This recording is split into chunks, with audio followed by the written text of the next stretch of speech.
Voilà, bonjour les frères et sœurs. C'est une joie d'être là ensemble ce matin et de sentir que le Saint-Esprit nous conduit à travers les différents partages, même à travers ce chant, que nous devons vraiment se donner au Seigneur, s'offrir au Seigneur, parce qu'on croyait souvent que la vie chrétienne, c'était notre conversion, et puis après, ça s'arrêtait.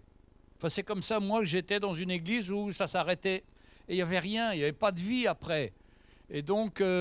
mais le Seigneur nous a fait grâce à travers l'évangile de la croix pour qu'on comprenne que nos vies, une fois qu'on a commencé avec le Seigneur, ce n'est que le début du chemin. Et dans notre vie, il va y avoir différentes étapes. Il va y avoir un temps pour l'appel du Seigneur, par exemple.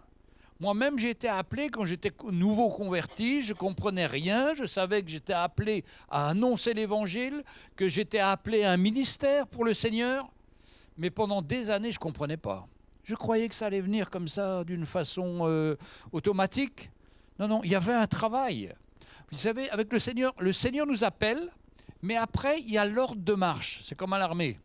Hein, il va y avoir la guerre, hop, tout le monde sait qu'il va y avoir la guerre, mais il faut attendre parce que, par exemple, les Américains, quand il faut la guerre, ils envoient les ordinateurs, ils envoient les téléx, ils envoient tous les instruments de communication sur place avant d'envoyer les hommes. Il faut que la structure soit prête. Et puis après, il y a l'ordre de marche. Et des fois, ça met pas mal de temps jusqu'au moment où tout est prêt sur place et on y va. Mais le Seigneur, c'est pareil dans la stratégie. Il nous appelle après notre conversion. Mais nous, on croit que ça va venir comme ça va être formidable, on va servir le Seigneur, ça va être merveilleux. Non, il faut attendre d'abord l'ordre de marche pour y aller. Donc des fois, c'est plus ou moins long parce qu'il y a un travail que Dieu veut faire dans notre vie. Parce qu'au départ, on est tellement heureux de pouvoir servir le Seigneur. C'est un appel merveilleux, on est content, on va devenir un grand prédicateur. Non, mais la première chose que le Seigneur fait, c'est de nous abaisser. Pour pas qu'on aille avec notre force. Pour qu'on soit brisé en nous-mêmes, pour qu'il y ait une œuvre de Dieu qui se fasse. Parce que quand on y va avec notre force, c'est catastrophique. Je me souviens la première fois où j'ai prêché, j'étais tellement excité, tellement content de prêcher. J'étais dans un groupe de jeunes, il y avait à peu près 600 jeunes dans une colo. Donc le pasteur m'avait dit, allez, tu vas témoigner, tu vas aller. Et la première phrase que j'ai dit, tellement j'étais excité, je viens vous apporter le massage au lieu du message. Tout le monde a rigolé. Et moi, je croyais que mon pantalon était ouvert, qu'il y avait quelque chose qui ne valait pas. Je ne comprenais pas pourquoi les gens rigolaient, parce que pour moi, j'avais l'impression d'avoir dit message. Et tout d'un coup, j'ai senti la main du pasteur dans mon dos. Il me tirait en arrière comme ça, il m'a dit « Assieds-toi ». C'était le plus court message de l'histoire de l'Église. Donc devant tout le monde, j'ai été humilié quelque part. Bon, il n'y a pas eu que ça, parce qu'il a fallu beaucoup de couches après, parce qu'on n'est pas humilié une fois, puis après c'est fini. Il y a un travail qui doit se faire dans notre cœur en profondeur. Et c'est pour ça qu'il ne faut pas se décourager. C'est lui le maître. C'est lui qui nous conduit, c'est lui qui nous permet qu'il y ait des épreuves dans notre vie ou des situations où on n'a pas ce qu'on veut pour pouvoir faire un travail de notre cœur. Ah, j'ai beaucoup aimé le message de Fabien que nous avons entendu jeudi dernier. C'est un message très profond et qui nous encourage et qui nous montre la vie de Jacob. Et moi, je n'ai pas pu résister. Je me suis plongé dans la vie de Jacob et j'ai trouvé qu'il avait une vie vraiment particulière. Alors, si vous voulez, on va regarder ensemble. Et tout ça, c'est surtout pour que vous regardiez chez vous, parce que l'histoire de Jacob, ça se tient sur 11 chapitres à peu près. Donc, il y a de la lecture. Mais je ne vais pas vous lire 11 chapitres ce matin, mais je vais simplement passer à certains passages de sa vie. Et chez vous, vous prendrez le temps, demain matin ou ce soir, de prendre un moment avec le Seigneur et d'étudier sa vie. Et vous verrez, il y a eu son appel, et puis après, il y a eu tout un brisement qui a dû se faire dans sa vie. Et c'est pourquoi il ne faut pas avoir les brisements ou les... Comment dirais-je? Il ne faut pas voir les choses qu'on voudrait voir se passer et qui ne se passent pas, parce que le Seigneur est en train de nous travailler à travers ça. Il est en train de préparer son serviteur. Et il faut du temps pour préparer un serviteur, croyez-moi. Parce qu'autrement, c'est l'homme qui ressort. Chapitre 25, verset 19. Voici la postérité d'Isaac, fils d'Abraham. Abraham, donc... Ah, c'est dans Genèse, excusez-moi, c'est Genèse 25. Hein? Donc, Isaac était âgé de 40 ans lorsqu'il prit pour femme Rebecca, fils de Bethuel, Oui, il ne s'est pas marié à 20 ans ou on ne s'est pas mis à pleurer à 22 ans parce qu'il n'était pas marié. Il a attendu 40 ans. Il y avait déjà un travail qui se faisait en lui. Bon, il prit pour femme Rebecca, fils de Bethuel, l'araméen, de Padam Aram, et la sœur de Laban, l'araméen. Verset 21. Isaac implora l'Éternel pour sa femme car elle était stérile. C'est incroyable dans la Bible. Dieu appelle des hommes et des femmes. Première chose, ils sont stériles. Les femmes sont stériles. Et pourtant, Dieu avait dit à Abraham, je vais te donner une postérité comme toutes les étoiles qu'il y a dans le ciel. Mais sa propre femme, Abraham, était stérile. Il fallait avoir la foi de croire à la parole du Seigneur. Et puis, enfin, il a Isaac, 99 ans, 90 ans, je crois, pour elle. Et il a Isaac. Et Isaac se marie avec Rebecca, c'est une super histoire, on pourrait faire un film extraordinaire quand il va la chercher sur son chameau et tout ça. Mais quand on voit l'histoire de Rebecca, c'est extraordinaire comment Dieu a préparé cette femme sur un plateau pour Isaac. Mais malheureusement, elle est stérile. Et les frères et sœurs, c'est des épreuves dans notre vie. Lui aussi a eu ces épreuves, mais pour un but, pour travailler son cœur. Et l'Éternel exauça Rebecca, sa femme, devint enceinte. Verset 22. Alors là, les enfants se heurtaient dans son sein et elle dit, s'il en est ainsi, pourquoi je suis enceinte? Elle a attendu 40 ans pour avoir cet enfant. Non, plus que ça d'ailleurs. 20 ans, elle a attendu 20 ans. Et elle a eu ses enfants. Et quand elle a eu ses enfants, c'était déjà la bagarre dans son ventre. Des fois, on demande des enfants, mais des fois, on ne sait pas ce qui nous arrive. Hein. Après, heureusement, on a toute la vie pour apprendre avec nos enfants. Parce qu'ils sont une bénédiction de Dieu. Et ils sont envoyés pour un temps, pour une œuvre dans notre vie. Ah, mes enfants qu'est-ce qu'ils m'ont pas dit, mes enfants? Ils m'ont toujours redressé. Et ça continue d'ailleurs quand il y a quelque chose qui ne va pas. C'est les premiers à me dire, papa, tu es à côté, là, tu vas pas bien. Il faut que tu fasses quelque chose, là. Tu ne comprends pas ce que tu fais. Et ça, pour finir, ça devient des bénédictions. Mais ça a commencé dans le ventre de la maman par une bagarre. Et alors, elle alla consulter l'Éternel, verset 23, et l'Éternel lui dit, 2 nations sont dans ton ventre. Ouh là là. Et 2 peuples se sépareront au sortir de tes entrailles. L'un de ces peuples sera plus fort que l'autre, et le plus grand sera assujetti au plus petit. Ah ben voilà le programme. Donc il y aura un combat entre eux, il va y avoir 2 peuples, et le plus grand va être donc assujetti au plus petit. Les jours où elle devait accoucher s'accomplirent. Et voici, il y avait 2 jumeaux dans son ventre. Le premier était entièrement roux. Le premier sortit entièrement roux, comme un manteau de poils. On lui donna le nom d'Ésaü, ce qui veut dire velu ou ayant une épaisse chevelure. Et c'est vrai qu'il était velu. Il y a plein de poils partout. Hein. Et après, le second arrive. Et on lui donna le nom d'Ésaü, ça c'était le premier. Ensuite sortit son frère, dont la main tenait le talon d'Ésaü. Il ne voulait pas le laisser sortir. Les enfants commençaient à se battre déjà dans le ventre de leur mère. Je ne vous dis pas après. Et on lui donna le nom de Jacob. Alors Jacob, ça veut dire saisir par le talon, supplanter ou tromper. Ah, lui, commençait bien dans la vie. Commençait par tromper déjà et vouloir tirer son frère pour que lui passe le premier et pour qu'il ait le droit d'aînesse. Déjà le conflit. Ah, des fois on dit on va avoir des enfants, ça va être merveilleux. Les gens viennent nous voir et disent oh mais vous avez des petits anges là. Mais ils ne savent pas quand ils sont partis que nos petits anges, ils sont pleins de force, pleins de vie et pleins d'énergie. Mais que le Seigneur puisse les toucher aussi pour qu'ils puissent connaître le Seigneur. Alors au verset 27, ses enfants grandirent. Ésaïe devint un habile chasseur, un homme des champs. Mais Jacob fut un homme tranquille. Il fut un homme tranquille qui restait sous les tentes. Isaac, écoutez ça, Isaac aimait Ésaü parce qu'il mangeait du gibier. Alors vous voyez, il y a beaucoup de choses qu'on peut aimer dans nos enfants, mais ça peut être charnel. On va aimer nos enfants parce qu'ils vont nous donner du gibier, ils vont satisfaire notre chair. Ah, c'était déjà un conflit entre entre Isaac et Rebecca.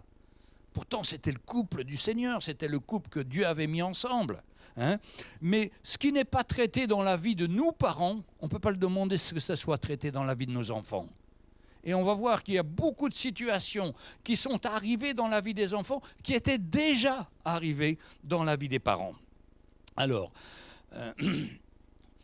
Isaac aimait Ésaü parce qu'il mangeait du gibier. Et Rebecca aimait Jacob. Mais pourquoi? Parce qu'il était calme, il restait à la maison. Donc c'était le petit enfant gâté de l'un et de l'autre. Alors, comme Jacob faisait cuire un potage, Ésaü revint des champs accablé de fatigue.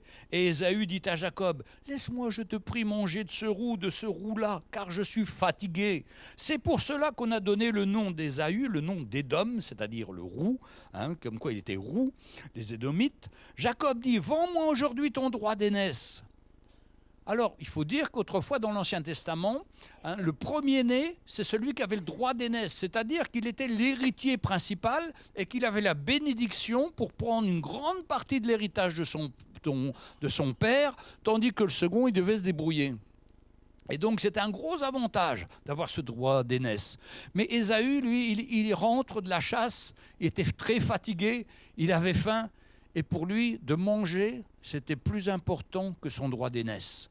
Donc, son frère vient d'une façon maligne lui demander « Allez, donne-moi ton droit d'aînesse et je te donne à manger. » Et lui, il a accepté et il a mangé, il s'est rassasié et il a laissé son droit d'aînesse. Il n'a pas donné de l'importance à son droit d'aînesse qui, en plus de l'héritage matériel, était aussi un héritage spirituel. Il allait être le représentant, si vous voulez, du culte qu'apportait son père et sa mère. Il allait être celui qui avait été choisi par Dieu pour être le premier et pour s'occuper des besoins spirituels de sa famille.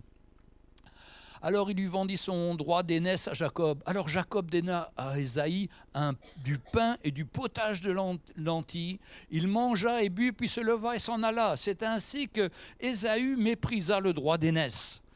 Il n'a pas considéré le plan de Dieu. Et il a perdu tout ce qu'il avait eu par sa naissance. Donc, il y a une famine, et puis voilà que les uns et les autres doivent bouger. Souvent, quand Dieu se sert des famines pour permettre à l'évangile d'aller plus loin. Il y avait déjà au temps d'Abraham qui a quitté son pays, qui était aussi dans la famine. Et puis Dieu lui dit, allez, va là-bas, va, je te montrerai le pays que je te donnerai, je te nourrirai. Et là, pareil, Isaac a une famine, et le Seigneur lui dit, non, va pas là en Égypte, mais là, je vais te conduire. Et il y a eu tout un travail qui s'est fait dans le cœur d'Isaac. Et au verset 12 du chapitre 26, il nous est dit que Isaac sema dans ce pays, il recueillit cette année le centuple, car l'Éternel le bénit. Et Isaac va devenir riche, il va avoir des puits, il va avoir des champs et tout ça. Et puis, c'est le moment de se marier. Mais Ésaü fait le mauvais choix au verset 26, au chapitre 26, verset 34. Ésaü, âgé de 40 ans, prit pour femme Judith, fils de Béri le Hétien, et Basmath, fils d'Élon le Hétien. Elles furent un sujet d'amertume pour le cœur d'Isaac et de Rebecca. Vous vous rappelez que pour Abraham, son fils Isaac, il voulait absolument qu'il soit marié avec quelqu'un de sa famille.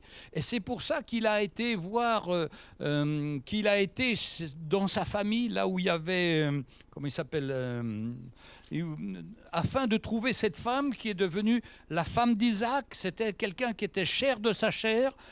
C'est pour ça que le Seigneur nous demande de ne pas épouser d'étrangères, de gens qui, pour nous, spirituellement, sont dans le monde aujourd'hui. Parce que si on épouse quelqu'un qui est dans le monde, on va vouloir avoir les mêmes plaisirs, les mêmes joies qu'eux, servir les mêmes dieux, et ils vont nous éloigner de Dieu. La parole nous dit qu'on ne doit pas épouser d'étrangères. J'ai vu tellement de personnes épouser des étrangères et souffrir toute leur vie. Mais quand je dis souffrir, c'est souffrir et c'est souffrir en vain. D'abord, quand on épouse une étrangère, on s'éloigne du plan du Seigneur. On coupe, c'est comme si on ne voulait plus servir le Seigneur, on va servir notre femme au lieu de servir le Seigneur. Et puis, secondement, eh bien, on doit voir rarement quelqu'un qui s'est marié avec quelqu'un du monde venir vers le Seigneur. Il y a peut-être 1%. Ça arrive 1%. Et quelqu'un me disait dernièrement, ah ben moi, s'il n'y a qu'1%, je prends ce 1%. Oui, mais aujourd'hui, il est en train de pleurer. Parce que ce 1%-là l'a amené, ne l'a pas eu, et puis ça a amené une catastrophe dans sa vie.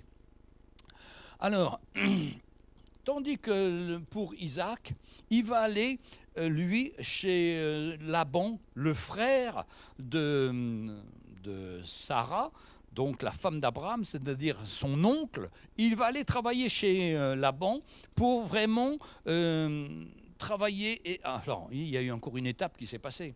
Il y a encore une étape qui s'est passée, c'est-à-dire à la fin de la vie du papa, Isaac, au moment où le papa va prier pour ses enfants, pour leur accorder la transmission de la bénédiction, voilà que Ésaü était dans les champs en train de chasser, et son frère, qui était le malin, Jacob, il met des habits avec des grands poils, des peaux de mouton sûrement, et le papa qui est aveugle ne voit pas que c'est Jacob qui s'approche pour la bénédiction, croit que c'est Ésaü, il lui touche le bras, ah ben oui, il y a des poils, ça doit être lui, il n'a pas fait la différence, hein, et il a cru qu'il allait prier pour Ésaü alors qu'il priait pour Jacob.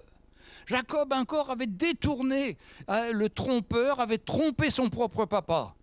Il faut dire, écoutez, que la maman s'était mise d'accord aussi pour arranger la chose. Et des fois, les mamans ne sont pas toujours d'un bon conseil, hein, dans ces cas-là, en particulier dans ce cas-là. Et au lieu de mettre son fils vers la vérité, elle l'a aidé à truander et à prendre la bénédiction. Bon, alors le pauvre papa, il a prié, il lui a dit « Je t'accorde des grandes bénédictions de la part de l'Éternel, tu seras riche, tu vas prospérer » et tout ça. Et puis quand son frère arrive des champs, il dit « Qu'est-ce qui s'est passé ?» « Ah ben, ton papa a prié pour Jacob comme quoi il aurait la bénédiction. » Alors l'autre se réveille, il dit « Mais non, mais c'est moi l'aîné, c'est moi qui dois avoir la bénédiction. » Et là, il y a conflit entre Jacob et Ésaü. Ils ne peuvent plus se supporter. Alors, ce que fait Jacob, sa maman lui dit « Va chez Laban, notre cousin, notre oncle. Là, tu seras préservé de la colère de ton frère qui veut te tuer. » Tellement c'était violent entre les deux. Quel gâchis quand même. Et donc, il va Jacob va chez Laban, mais chez Laban, il trouve quelqu'un encore plus tordu que lui, qui va le tromper encore plus. Vous savez, des fois, on voit des situations, pour moi aussi, il y a des choses que je ne voulais pas obéir. Et puis, le Seigneur m'a envoyé auprès de patrons d'entreprises ou autres, qui étaient encore plus tordus que moi, et qui m'ont emmené dans des pièges ou dans des situations pour me tromper, pour me faire du mal, pour être contre moi. Vous savez, si on n'écoute pas le Seigneur, on va dans ce monde, en tant que chrétien, le Seigneur voit ça, et il va mettre des patrons avec nous qui seront durs avec nous. Et ce qu'on n'a pas accepté dans le plan du Seigneur, on va être obligé de l'accepter dans le monde. Et c'est ce qu'a vécu Jacob. Jacob, il arrive chez Laban, il commence à travailler, et il voit une belle jeune fille, là, c'est Rebecca, et il dit oh, super cette fille-là, donc je vais travailler pour elle. Attendez, je vais travailler pour elle pendant 7 ans. Et voilà qu'au moment des 7 ans est terminé, c'est le moment du mariage, voilà que Laban, au lieu de lui donner Rachel, celle qu'il aimait, il lui donne Léa, sa fille aînée, qui, d'après ce que je comprends, avait des problèmes aux yeux. Peut-être qu'elle avait les yeux qui se croisaient, je ne sais pas, mais il paraît qu'elle n'était pas celle qu'il aurait choisie. Et donc, il prend Léa comme femme. Et alors, il dit à son beau-père, mais tu m'as trompé. Ah non, non, tu voulais Rachel. Bon, ben, travaille encore 7 ans. Ça fait qu'il est resté 14 ans jusqu'à ce qu'il ait Rachel.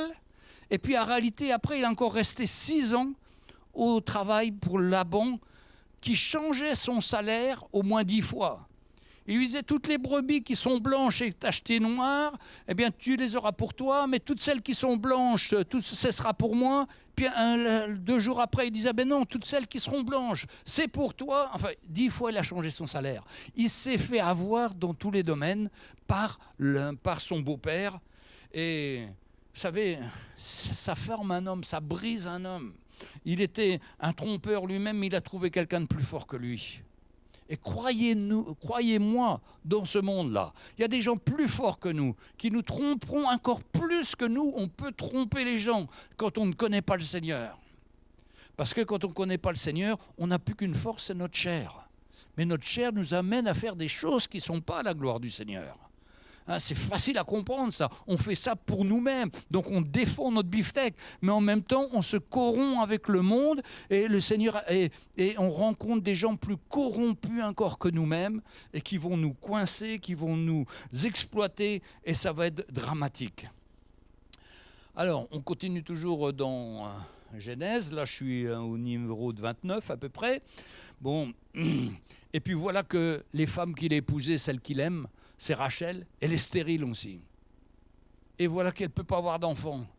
Et Rachel a encore une idée exactement comme avait eu Sarah, sa grand-mère. Elle dit, je suis stérile, va voir ma servante. Et il va avec la servante, il a des enfants avec sa servante, exactement comme Abraham et Sarah. Sarah lui avait dit, va avec ma servante, tu auras un enfant. Et ça fait Ismaël, vous savez ce que c'est Ismaël, hein? Donc, et ça fait des conflits dans leur vie jusqu'à aujourd'hui. Hein? Mais là, elle devait enfin, il a eu pas mal d'enfants, hein, Jacob, hein, combien vous savez 12, hein 12 enfants, avec Rachel, avec Léa, avec comment dirais-je, avec ces femmes qui étaient des servantes. Hein, il a eu 12 enfants qui ont fait les 12 tribus d'Israël. Hein. Donc, ça c'est vraiment intéressant, la vie de Jacob quelque part, parce que Jacob, il a voulu toujours se débrouiller par lui-même. Et puis un jour, il s'est passé une rencontre où il devait rentrer et rencontrer son frère Ésaü. Alors, c'est bizarre, je ne vois plus bien clair avec mes lunettes, mais alors, voilà, c'est le chapitre 32. C'est écrit, Jacob se prépare à rencontrer Ésaü, son frère. Alors il se rappelait, Ésaü, c'était son ennemi, c'était celui à qui il avait volé le droit d'aînesse. Et voilà que Jacob doit se préparer. Alors il a encore Jacob, il a encore bien trompeur, il dit, je vais faire une stratégie. Je vais faire plusieurs groupes pour donner des cadeaux à mon frère afin de l'amadouer. Afin que quand je le vois, il m'accepte parce que je lui donne des cadeaux. Vous savez, des fois, on fait comme ça aussi. On donne des cadeaux à des gens, pas parce qu'on les aime, mais parce qu'on veut les amadouer, les calmer d'une situation ou autre. Enfin, c'est comme ça dans le monde. C'est comme ça dans les fêtes de fin d'année où les gens offrent plein de petits cadeaux sans valeur à tout le monde pour essayer d'avoir la faveur de quelqu'un. On rappelle quand on était acheteur, on achetait des produits. Tous les fournisseurs venaient avec les plus belles boîtes de chocolat pour essayer d'avoir le contrat après avec eux pour qu'on leur commande. Non, tout était toujours par intérêt, et lui il fait pareil. Alors il va donner des groupes, il va faire 2 groupes avec les femmes, les enfants, puis avec les cadeaux, puis lui il va rester derrière. Et puis il va arriver là où Dieu l'avait appelé, il va se rappeler, quand il a été appelé par Dieu, il est traversé le Jourdain, il était encore pauvre à cette époque, il n'avait pas beaucoup de choses, il s'était arrêté et puis pendant la nuit, il avait vu une échelle qui montait et qui descendait du ciel avec des anges qui étaient dessus et que Dieu l'appelait. Et là, il s'est souvenu de l'appel de Dieu dans sa vie en se disant, oui, il m'avait appelé là. Et maintenant, je repasse ce Jourdain, je suis plein de richesses, j'ai tout ce qu'il faut. Mais j'ai un gros problème, c'est que mon frère va sûrement me tuer parce que je l'ai volé et c'est les conséquences. Alors, il envoie une nuit, il se met de côté et puis il va commencer à prier Dieu et à se tourner vers Dieu. À Péniel, donc c'est le chapitre 32, verset 24, où Jacob demeura seul. Vous voyez, avant, il avait sa famille, il avait ses enfants, ça devait piailler, ça devait faire beaucoup de bruit et tout, et il a envie de parler à Dieu, il fait une chose, il s'isole, il se met seul. Si vous voulez entendre la voix de Dieu, n'y allez pas quand tout le monde est à la maison, tout le monde crie, les enfants veulent jouer, tout ça. Mettez-vous à part dans votre chambre, nous dit la parole. Vous entendrez tellement mieux la parole du Seigneur, la voix de Dieu. Donc au verset 24, Jacob demeura seul. Alors un homme lutta avec lui jusqu'au lever de l'aurore. Voyant qu'il ne le maîtrisait pas, cet homme le frappa à l'emboîture de la hanche, et l'emboîture de la hanche de Jacob se démit pendant qu'il luttait avec lui. Il dit, « Laisse-moi aller, car l'aurore se lève. » Et Jacob répondit, « Je ne te laisserai point aller tant que tu m'es béni. » Et il lui dit, « Quel est ton nom ?» Il répondit, « Jacob. » Il dit encore, « Ton nom ne sera plus Jacob, mais tu seras appelé Israël, car tu as lutté avec Dieu, avec des hommes, et tu as été vainqueur. » Cette histoire nous montre que Jacob est tout seul, il s'est isolé, il est dans la nuit, il va lutter avec un homme, et cet homme c'est Dieu lui-même. Parce que quand on a lutté avec les hommes, quand on a connu l'opposition des hommes et qu'on cherche quelque chose de plus de la part de Dieu, parce qu'il y avait une soif dans le cœur de Jacob. Il n'a pas voulu que l'ange s'en aille sans qu'il l'ait béni. C'est-à-dire que malgré toute sa condition, tout ce qu'il était trompeur, qu'il était tricheur, il avait toujours cet appel de Dieu qui était dans son cœur et de servir le Seigneur. Il n'était pas parfait, il le savait. Mais il avait triomphé quelque part de Laban. Il était sorti de Laban avec sa femme et ses enfants et toute sa tribu. Et puis là, il est face à Dieu. Et c'est quand on est face à Dieu que notre vie change réellement. Et là, il va être face à Dieu pendant toute la nuit. Il va se battre quelque part avec l'ange de l'Éternel. Et puis pour finir, il va avoir sa hanche déboîtée. Et il va savoir que Dieu l'a rencontré. Qu'il sait que Dieu l'a rencontré. Que c'est Dieu qui l'a vu. Hein? J'ai vu Dieu face à face et mon âme a été sauvée. Le soleil se levait lorsqu'il passe à Péniel. Jacob boitait de la hanche. Quand Jacob boite, il n'a plus la force et la vigueur qu'il avait avant. Il est blessé dans sa chair. Il est diminué physiquement parce qu'il boite.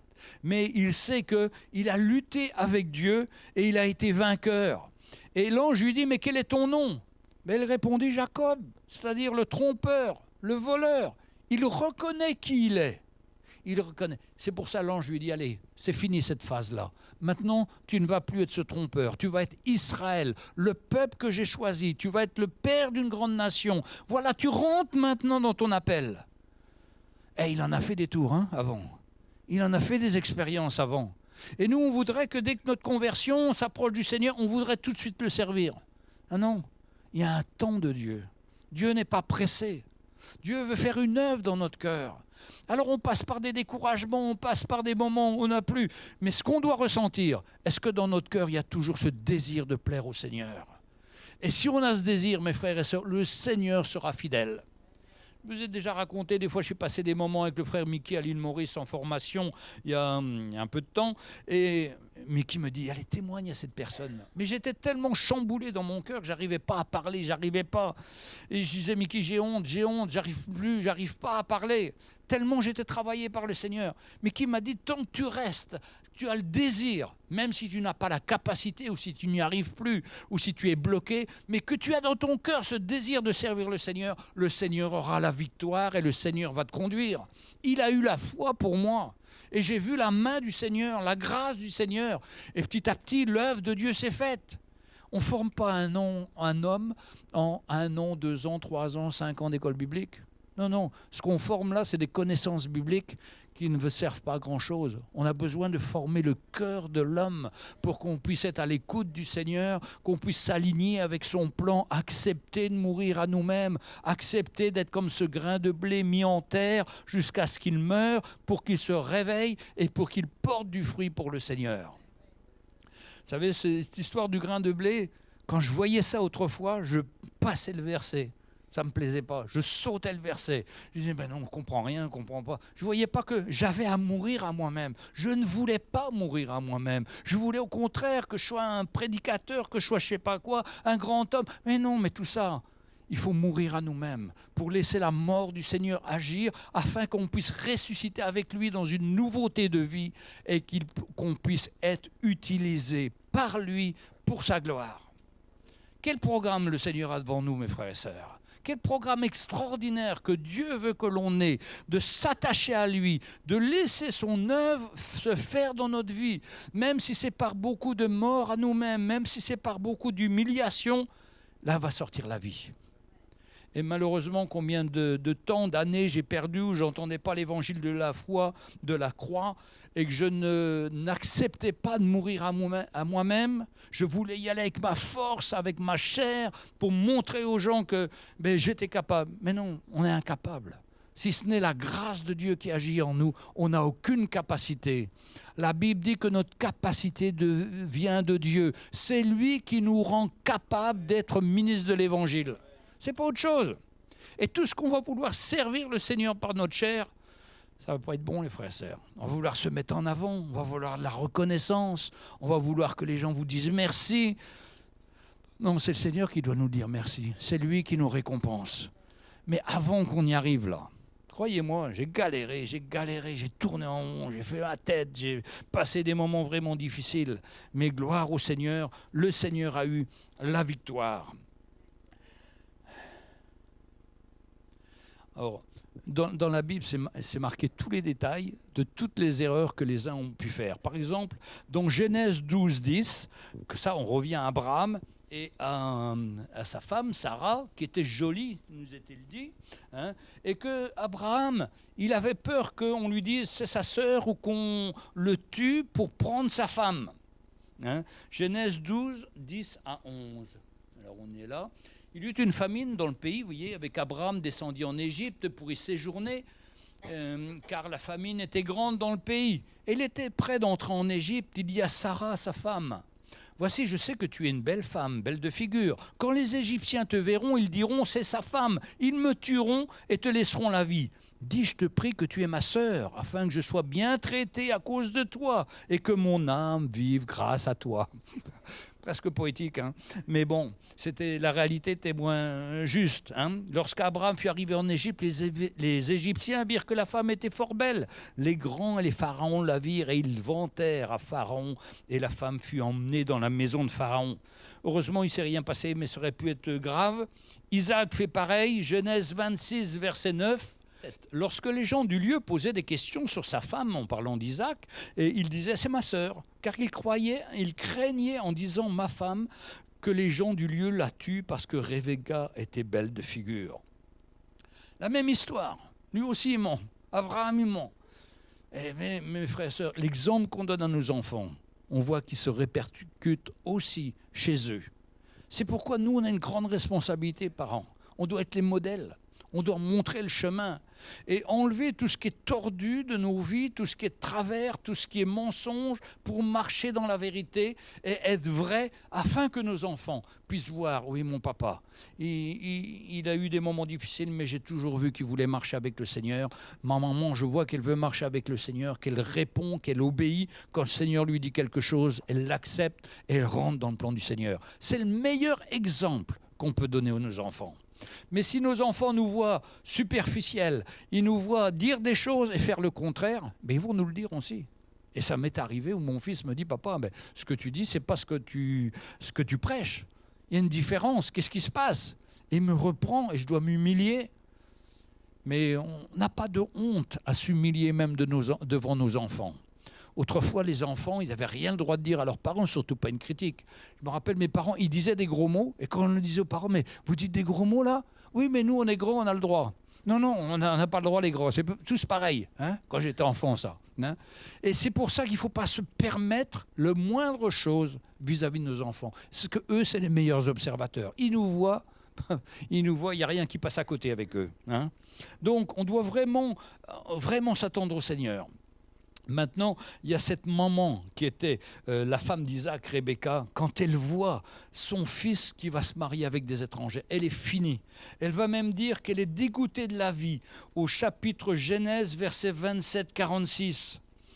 27-46, Rebecca dit à Isaac, « Je suis dégoûtée de la vie à cause des filles de Hetz. Si Jacob prend une fille comme celle-ci parmi les filles de Hetz, parmi les filles de pays, à quoi me sert la vie ?»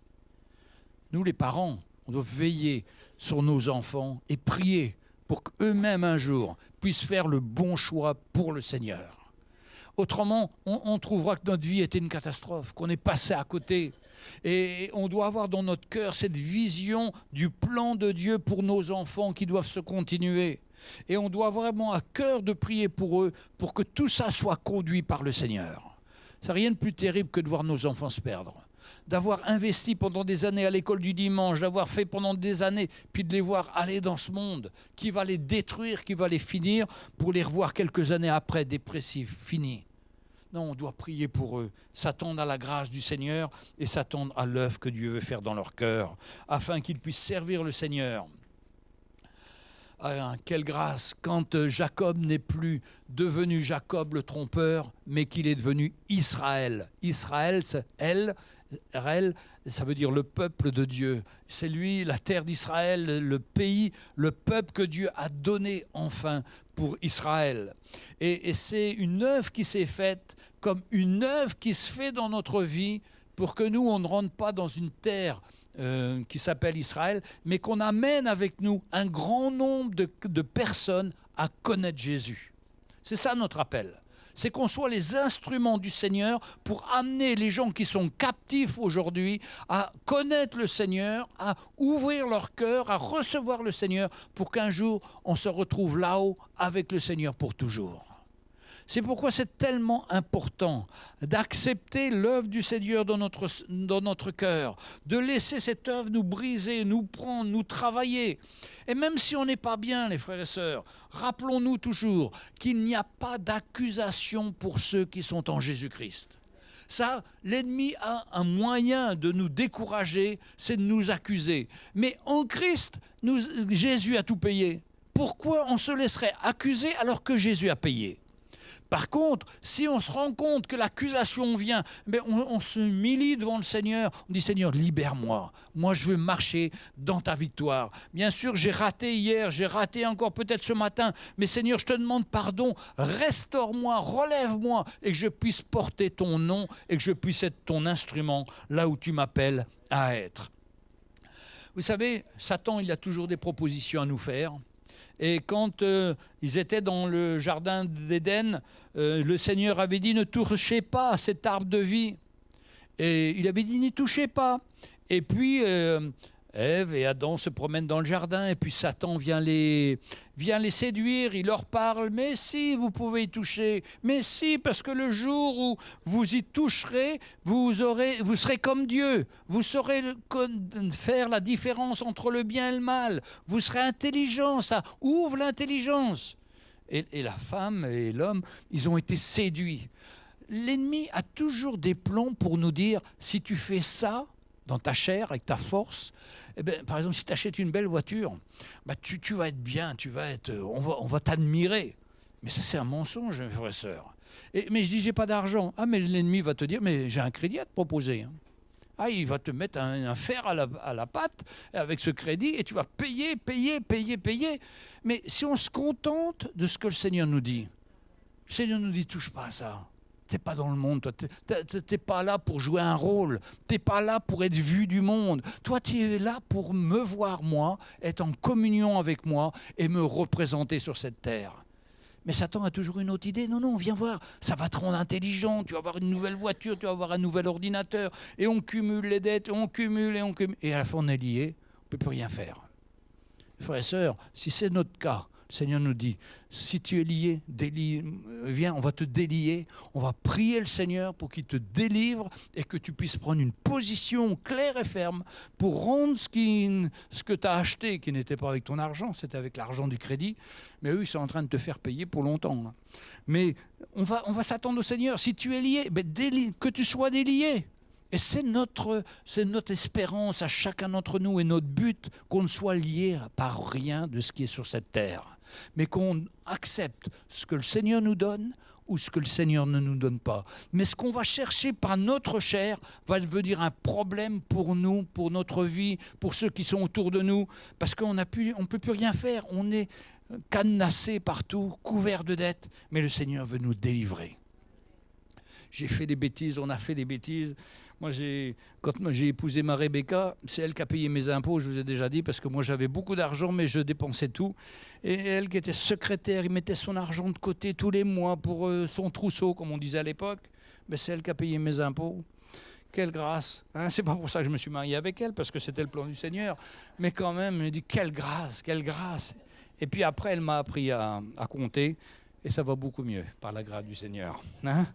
Mais comme quoi, mes frères et sœurs, l'ennemi est toujours en train de nous dire « Demain, tu seras heureux, demain, tu seras riche. Tiens, regarde, il y a une loterie à 50 000 euros, 20 000 euros. Puis tiens, tu as été choisi, c'est toi qu'on a choisi. Ils ont même mis ton nom sur une feuille. » Tout ça, c'est du mensonge, c'est du piège de l'ennemi pour nous coincer, pour nous finir. Non, nous avons été saisis par Jésus-Christ. C'est lui que nous voulons servir. C'est lui que nous voulons représenter. Il y a une œuvre qui doit se faire en moi. Je dis au Seigneur, comme le Seigneur m'a dit, vous n'y toucherez pas. Ne touche pas à toutes ces choses-là. Tu vas te brûler. Tu vas finir ta vie. Au contraire, approche-toi de moi et moi, je vais m'occuper de toi. quelle grâce quand au bout d'un certain nombre d'années de notre vie, l'œuvre s'est faite dans notre cœur et qu'on est libre à tout ça. Ben, là, on peut servir le Seigneur, on peut bénir les autres, être un objet de bénédiction pour nos frères et sœurs. Et c'est à ça que nous sommes appelés. Alors, il y en a peut-être qui ont un appel différent, on a tous des appels différents, mais il y a toujours ce feu qui doit brûler dans notre cœur, de le servir, de faire ce qu'on peut pour faire connaître le Seigneur. Bien sûr, on n'a pas toujours ça dans notre vie, il y a des moments où on fait nos études, où il y a des moments où on est pris par autre chose, mais il y a un moment, il faut se décider, c'est ça notre appel. Il y a un moment où il y aura l'ordre de marche qui va être devant nous, et qu'on puisse répondre au Seigneur, oui Seigneur, envoie-moi, je suis prêt. Je suis prêt à donner ma vie, je suis prêt à accepter ton plan, je suis prêt à mourir à moi-même, à être utilisé comme toi tu veux, Seigneur. Et vous savez, quand on est cette disposition de cœur, le Seigneur met des gens sur notre route. Quelqu'un me parlait dernièrement d'une dame alcoolique qui est en hôpital, qui fait des crises de démence, mais elle a pu lui parler du Seigneur. Ben, elle a été placée là par le Seigneur pour parler du Seigneur à cette dame. Elle ne savait peut-être pas pourquoi elle était dans cet établissement ou pourquoi elle devait être là tout le temps, tous les jours. C'est pas facile de s'occuper des gens. Mais non, il y a un plan de Dieu là où elle travaille. Là, un plan de Dieu où on va tous les jours faire nos courses. Il y a un plan de Dieu pour vendre, pour parler à la commerçante. Il y a un plan de Dieu pour parler à nos voisins. À nous de rentrer, à nous de vouloir rentrer dans son plan. Et puis le Seigneur va nous conduire. Mais n'y allons pas avec notre force. Allons avec la force du Seigneur. Seigneur, avec ta grâce, tu me dis d'aller, Seigneur, j'irai. Si tu me dis de me taire, je me tairai aussi. Mais si tu me dis de parler, je parlerai. Et je ne parlerai pas au-delà, mais j'essaierai de garder.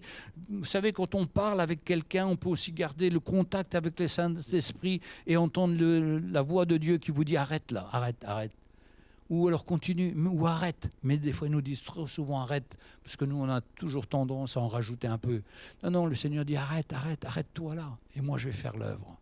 Et le Seigneur est fidèle. C'est lui qui convertit les gens, c'est lui qui amène la repentance, c'est lui qui amène le désir d'une personne de dire « Oh, mais tout d'un coup, je réalise que je suis pécheresse, que j'ai fait vraiment beaucoup de choses mauvaises. » Ben, regarde à la croix. Regarde Jésus, il a tout payé pour toi, pour que tu puisses être libre, pour que tu puisses être libéré. Frères et sœurs, il y a un grand plan du Seigneur pour nous. Ne pensez pas que vous allez rester toujours comme vous êtes aujourd'hui. Non, il y a un plan où on grandit, il y a un plan où l'œuvre de Dieu se fait. Mais dans notre cœur, il doit y avoir ce désir, Seigneur, je veux te servir, c'est le but de ma vie. Seigneur, je suis malheureux, je suis maladroit et tout, mais je sais que tu veux me changer. Alors je m'humilie et puis je me lève. Et quand vous voyez tous ces hommes de la Bible, ils en ont fait des bêtises aussi, eux. Ils sont passés à côté combien de fois? Ils vont se marier avec la servante pour avoir des enfants au lieu de se marier avec la promesse de Dieu. Et tout ça, c'est écrit dans la Bible pour montrer que c'est des hommes comme nous, qui avons les mêmes désirs, les mêmes souhaits charnels, mais à un moment, on arrête de ces souhaits de vivre par la chair, on vit par l'esprit. Mes frères et sœurs, ayons à cœur cette vie de l'esprit, ayons à cœur de glorifier le Seigneur, ayons à cœur d'aligner notre vie avec le plan et la volonté du Seigneur. Autrement, on perd notre temps, autrement on tourne en rond, et attendons-nous au miracle du Seigneur dans notre vie.